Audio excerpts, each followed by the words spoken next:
नमस्कार, मैं हिमलता तिवारी आज आपके लिए हिंदी शिक्षण योजना में कक्षा 7 की राजधम पाठ दूसरा लेकर आई हूँ। सबसे पहले आप दिनांक, कक्षा, विषय और समय। दिनांक जिस दिन आप पढ़ा उस दिन अंकित करें। कक्षा 7 रहेगी आपका, विषय आपका हिंदी रहेगा, समय 35 से 40 मिनट। आप अपने हिसाब से इसको डिवाइड कर सकते हैं पूरे टीचिंग प्लान में। लर्निंग आउटकम जो कि हमारी पुस्तक में भी दिया होता है। बच्चे गद्य या पद को पढ़कर लेखन द्वारा रचना में निहित भाव विचार को अपने अनुभव के साथ स्पष्ट करते हैं। सहमति असहमति पर अपने विचार अभिव्यक्त करते हैं। बच्चे जातक कथाओं के बारे में बता लेते हैं। प्रकरण आपका राजधम भाग 1, इसकी 2 भाग बनाऊंगी। सहायक सामग्री, दीक्षा ऐप पर उपलब्ध सामग्री, श्याम पट, चौक, गौतम बुद्ध का चित्र, पुस्तक में दिए गए चित्र। सीखने सिखाने की प्रक्रिया, गतिविधियाँ। शिक्षण की शुरुआत में हमारे देश का सबसे बड़ा नागरिक कौन है, क्योंकि हमें पूर्व ज्ञान पर आधारित प्रश्न लेने होते हैं। राजा के क्या क्या गुण होने चाहिए, हमें राजा रानियों की कहानियों को कौन सुनाता है। महात्मा बुद्ध के बारे में आप क्या जानते हो, महात्मा बुद्ध के जीवन से आपको क्या शिक्षा मिलती है। थोड़ा ये बच्चों के लिए विचारने प्रश्न रहेगा। इसके पश्चात हम लेंगे शिक्षण के दौरान शिक्षिका बच्चों को पुस्तक में दिए गए चित्र को दिखाकर पूर्व ज्ञान से संबंधित प्रश्न करते हुए बताएगी कि प्रस्तुत पाठ राजधर्म जो कि जातक कथा से लिया गया है। ब्रह्मदत्त डैश डैश करके बैठ गया। इतना मैंने इसमें गद्य लिया है, दूसरा भाग दूसरे में लूँगी। उपरोक्त गद्य को शिक्षिका पूर्ण हाव भाव के साथ पढ़ेगी, साथ ही कतिपय छात्रों से भी पाठ का वाचन कराएगी। दीक्षा ऐप पर उपलब्ध सामग्री को ICT यानी मोबाइल अथवा स्मार्ट बोर्ड या आप लैपटॉप के द्वारा कैसे भी इसको दीक्षा ऐप की दिखाना जरूरी है। बच्चों को दीक्षा ऐप का ज्ञान बहुत आवश्यक है।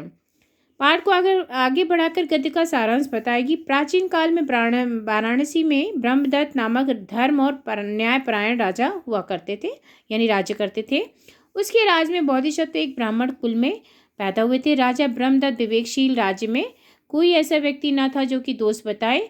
एक दिन राजा घूमता हुआ हिमाचल प्रदेश में बोधिसत्व के आश्रम में पहुंचा। वहां उसने प्रणाम किया। बोधिसत्व में द्वारा दिए गए मीठे और स्वादिष्ट गोदे खाकर राजा ने उनके मीठे और स्वादिष्ट होने का कारण पूछा। बोधिसत्व ने बताया कि राजा के धार्मिक और न्यायप्रिय होने के कारण सभी वस्तुएं मधुर और शक्तिवर्धक होती हैं और सारा राष्ट्र शक्तिशाली तथा ओजस्वी बना रहता है। बहुत बड़ी बात है बच्चों को बताना है कि हमें उदाहरण देके कि हमें हमेशा ईमानदारी के पथ पर चलना चाहिए, हमें गलत कार्य नहीं। हम बहुत सारे उदाहरण कक्षा में दे सकते हैं बच्चों को। जो कठिन शब्द हैं वो इस तरह से हैं। विवेकशील, अंतःपुर, विवेकशील मतलब विचारवान, अंतःपुर यानी रनिवास, दुर्गम जहाँ पहुँचना कठिन हो, श्रम यानी रमणीक। तो ये कुछ शब्द हैं, कुछ बाद में लिख देंगे। शिक्षण के उपरांत शिक्षिका बच्चों को श्यामपट्ट पर लिखे शब्दों को उतारने के लिए कहेगी। वह स्वयं कक्षा का अवलोकन करेगी। बच्चों को गद्य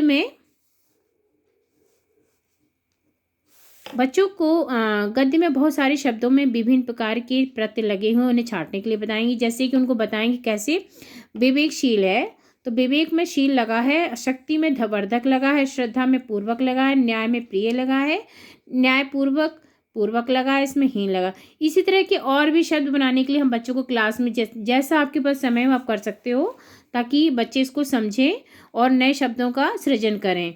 तो उनका अभ्यास भी हो जाएगा और उनका शब्दकोश भी बढ़ेगा। प्रदत्त गृह कार्य, नीचे कुछ शब्द और उनके विलोम शब्द दिए गए हैं, उन्हें ध्यानपूर्वक पढ़कर शब्द और उनके विलोम शब्दों को जोड़े बनाइए। इसमें अर्थ भी निहित है तो बहुत ही आसान रहेगा। जैसे अधार्मिक, सुगम, रहित, गुण, सरस, स्थूल, विषाद, अवगुण, सहित, सूक्ष्म, दुर्गम, नीरस, हर्ष, धार्मिक। जैसे अधार्मिक का धार्मिक, सुगम का इसमें अर्थ भी दिया, जैसे अवगुण का गुण है, सरस का नीरस है। इस तरह इसमें बच्चों को होमवर्क बहुत ही अच्छा लगेगा और बहुत ही रोचक रहेगा। धन्यवाद। यदि आपको अच्छा लगे तो आप जुड़े रहिए, लाइक सब्सक्राइब अवश्य करिए। धन्यवाद। यदि कोई त्रुटि हो, कोई सुझाव हो तो कमेंट बॉक्स पर अवश्य अंकित करें।